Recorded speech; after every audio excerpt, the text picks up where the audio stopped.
అంబాత్రేయ క్షేత్రానికి వెళ్ళే వాళ్ళు దయచేసి ఈ వీడియో చూసి వెళ్ళండి, మీకు చాలా హెల్ప్ అవుతుంది. అమ్మని మాత్రమే చూడాలి అనుకుంటే మీరు ఎప్పుడన్నా వెళ్ళొచ్చు, కానీ ఆదిత్య పరాస్వామిని మీరు చూడాలనుకుంటే మాత్రం వెళ్ళకండి. ఎందుకంటే ఆయన ఎవ్వరిని కలవట్టలేరు, ఎవ్వరికి దర్శనం ఇయ్యట్లేరు. లాస్ట్ శుక్రవారం నాడు అక్కడ ఆడవాళ్ళకి వాగ్వివాదం జరిగి చాలా బూతులు తిట్టుకున్నారట. అప్పటి నుంచి స్వామి నాదేమీ లేదు, అంతా అమ్మ దయ్యే అని చెప్పేసి అమ్మ దగ్గరే వెళ్ళి దర్శనం చేసుకోండి అని చెప్పేసి ఆయన దర్శనం ఇవ్వట్లేరు.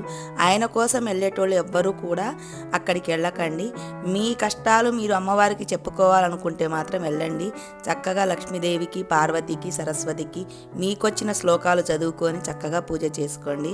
నాకంతా బాగానే నచ్చింది, కానీ జున్ను వల్ల నాకు చాలా ప్రాబ్లం అయిపోయింది. జున్నుకి లోపల అలౌడ్ లేదు. బయట చూస్తే వీధి కుక్కలు చాలా ఉన్నాయి. అక్కడ సౌకర్యాలన్నీ బాగున్నాయి.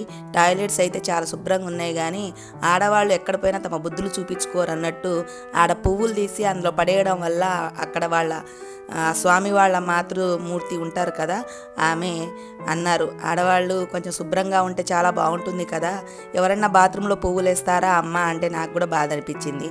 దేన్నైనా పవిత్ర స్థానంలో పవిత్రంగా ఉండము, మనం చేసే చెడు కర్మలే మనల్ని వెంటాడతాయి.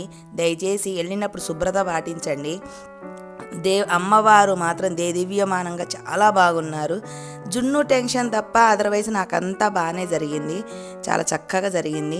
అమ్మే పిలిపించుకుంది. చాలాసార్లు వెళ్ళాలి అనుకున్నాను, కానీ అలా నాకు లాస్ట్ మంగళవారం అమ్మ దర్శనం మాత్రం చాలా బాగా జరిగింది. సాయంత్రం నేను వెళ్ళే టయానికి సాయంత్రం 6 గంటల పూజ అని చెప్పేసి క్లీనింగ్ ప్రోగ్రామ్ స్టార్ట్ పెట్టారు వాళ్ళు. అప్పుడు కొంచెం డిసప్పాయింట్ అయ్యాను, అదర్వైజ్ చాలా బాగుంది. నేనైతే చాలా బాగా ఎంజాయ్ చేశాను.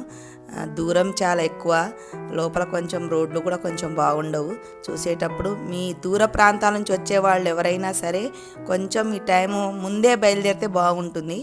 అదొక్కటి చూసుకోండి. స్వామి కోసం అయితే